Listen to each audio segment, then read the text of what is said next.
Welcome to Coyote's Corner. This episode, we'll be listening to Michael Lang tell a Chinese folktale, The Emperor's Flower. Beyond the pagodas of the great imperial city, the bamboo forest stretches to the sea. Rice paddies cover the foothills that rise up to the snow-capped mountains. There, in the distant edge of the empire, in a small town, there lived a girl by the name of Mei Ying. Mei Ying lived with her mother in a tiny house. It was little more than a garden shed, but it was all that they needed, for Mei Ying and her mother were the greatest of gardeners. They could grow all the flowers, the chrysanthemums, the orchids, the peonies. And they would sell their flowers in the streets of the village. But one day, while Mei Ying and her mother were working in the garden, a messenger from the imperial palace arrived. The emperor had decreed that all the children of the empire gather within the palace, for he had a special message meant for only them. Mei Ying looked to her mother. "Mother, how can I go to the palace? It is time for planting the orchids. You need my help more than ever right now."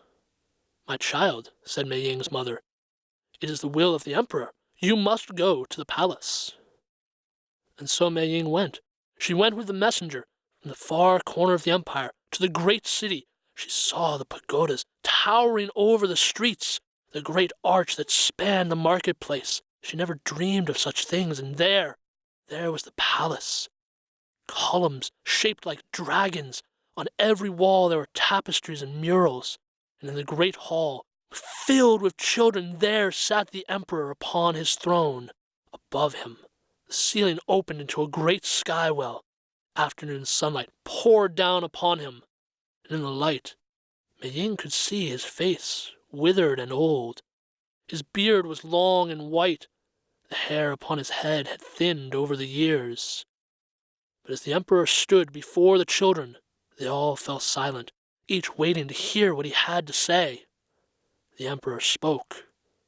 "My children, I have gathered you all, for there will be a time soon when I must step aside and a new emperor take my place. I have no children of my own, and so one of you shall be my heir." Waves of excitement rippled amongst the children. One of them would be the heir to the empire? The children fell silent again as the emperor held a single seed high for everyone to see. "Each of you shall be given a single seed, and from that seed you must grow a flower. In 1 year's time you all shall return, and I shall choose the best flower of all. Whoever has grown that flower shall be my heir." Mei Ying was bubbling over with excitement. Grow a flower? That was what she did best. When she received her little seed, she clutched it tightly between her fingers. Mei Ying was led back through the countryside, back to her home. She skipped along joyfully, for Mei Ying knew that she could make any flower grow big and beautiful. When she returned home, she told her mother all that the emperor had said. Mother, help me choose a flower pot."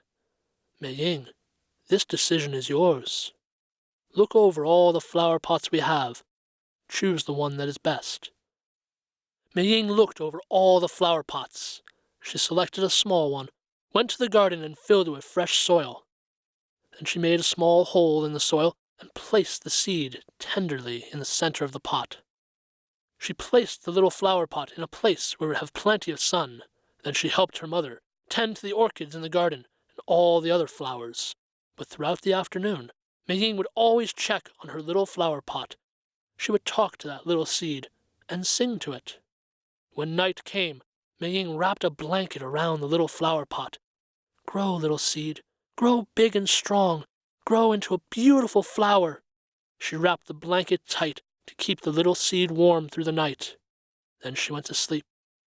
In the morning, Mei Ying checked on her little seed. She gave it plenty of water, made sure it had sun as she went to help her mother in the garden.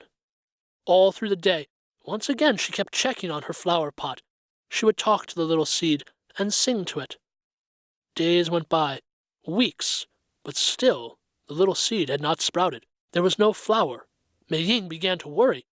What was she doing wrong? Why was the little seed not growing? Perhaps it needs less water. And so for the next few days, Mei Ying watered the little seed less and less. But still it refused to sprout. Perhaps it's getting too much sun. She tried putting the flower pot in a more shady place, but still the little seed refused to sprout. Perhaps my little seed is lonely, said Mei Ying. And so she planted the little seed amongst the peonies. But as spring went on, it refused to sprout. Summer arrived with the orchids, and still, despite everything Mei Ying might try, the little seed refused to sprout. Autumn came with the chrysanthemums, and still, Mei Ying's seed refused to sprout. As winter neared, she returned it to a flower pot so it would be safe throughout the cold months. Again and again she tried to make that seed grow, but there was no flower to show for all her hard work. At last it was time to return to the palace, and all Mei Ying had was a flower pot full of dirt. She hung her head in disappointment. What's the use of going? The emperor's going to be angry with me. He's going to laugh at my little flower pot. Mei Ying's mother smiled. The emperor has ordered that you return, and so you must. Tell him all the work you have done. Show him what you've done. With a heavy heart, Mei Ying took her flower pot, and she went to the palace in the great imperial city. The pagodas loomed over her. She felt so small as she arrived at the palace. There in the great hall were all the other children, and they all had beautiful flowers to show the emperor. Mei Ying hid behind one of the dragon-shaped columns, allowing one child after another to step in line ahead of her. At last, when all the children were there, Mei Ying went to the end of the line. She looked up to the emperor. There he was, as the first flower was brought before him. Ah, this flower is very large and very beautiful, but let us see how its beauty compares with the others. And so the emperor set the flower aside on a small table. The next flower was brought before him. This one, too, is quite large and beautiful. Set it upon the table. One by one the flowers were brought to the emperor. One by one they were placed upon the table. Soon another table was needed, there were so many. But as more and more flowers were brought forward, the emperor seemed less and less interested. Yes, this one too is beautiful, is it not? Put it aside with the others. As the last few flowers were brought forward, Mei Ying thought she saw tears in the emperor's eyes. Surely this was the flower he had chosen. This beautiful blue orchid had made the emperor cry with its beauty. Surely that was the one he would choose. But then, as a chrysanthemum was brought forward, the emperor had more tears, and more as the next flower was brought, and the next. At last it was Mei Ying's turn. She stepped forward and looked down at her feet as she held up the flower pot. Where is your flower? I have no flower to show. All I have is this flower pot and my little seed. Then the emperor arose from his throne. He put his hand on Mei Ying's shoulder, and he called out to all the other children, Look here at what she has brought. Child, what is your name? Mei Ying. Mei Ying, tell us, what did you do with the little seed that I gave you? Oh, Emperor, I planted it in a flower pot, and I watered it. I gave it sun. I wrapped it in a blanket at night to keep the cold away. I tried singing to it and talking to it, and in the spring when the peonies began to bloom, I planted it with them. And with the orchids, too, in the summer, and even with the chrysanthemums, but, Emperor, I could not find a season that would make this flower grow. I'm sorry, Emperor. I failed you. Then the Emperor smiled. No, my child, you did not fail. For this flower has no color. It has no season. I boiled all of these seeds before giving them to the children.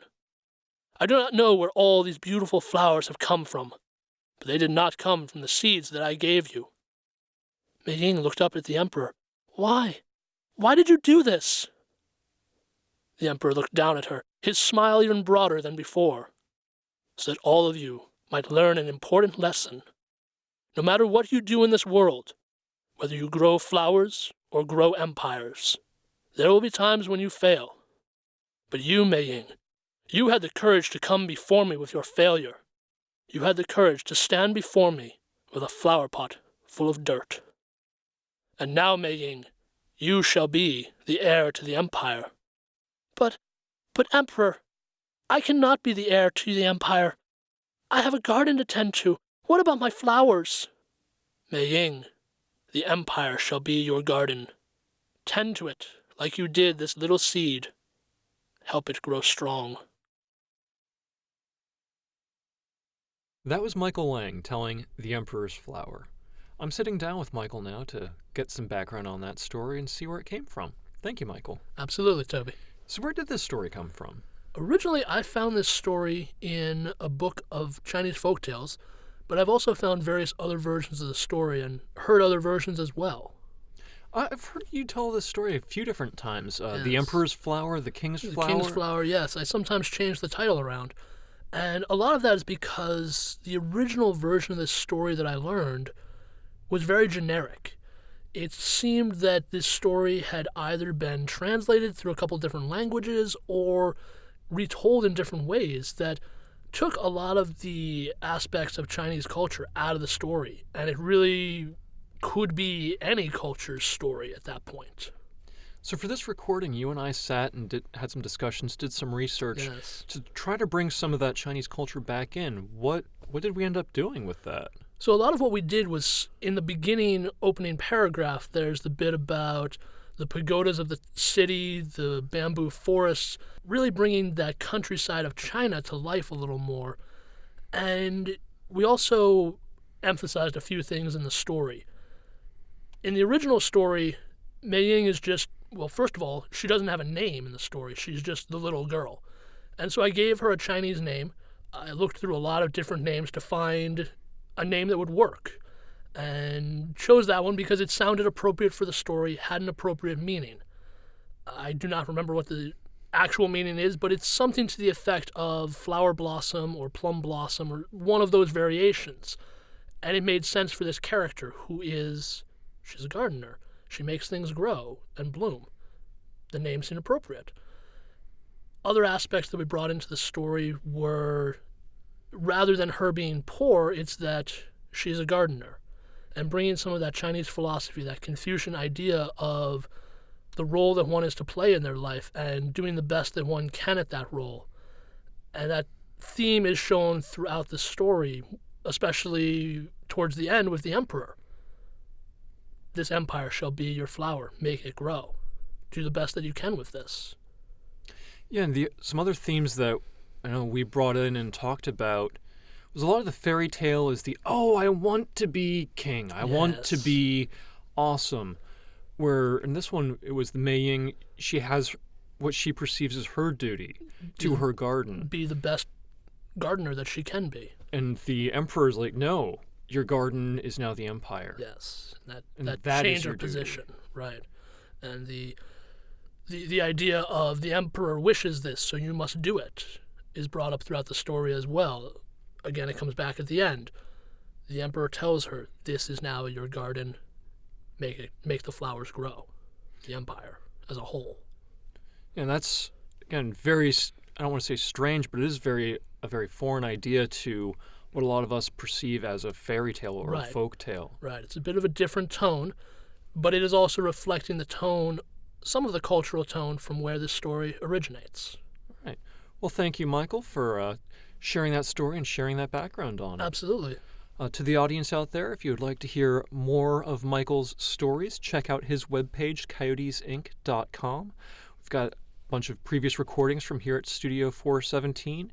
You can see some live recordings of Michael out in the field. You can even get some information on booking Michael for your own gigs, your own festivals, your own whatever you want to book him for. And as always, don't forget to like, favorite, subscribe to this video and all of our others so you never miss anything that's happening here. And until next time, this has been the Coyote's Corner.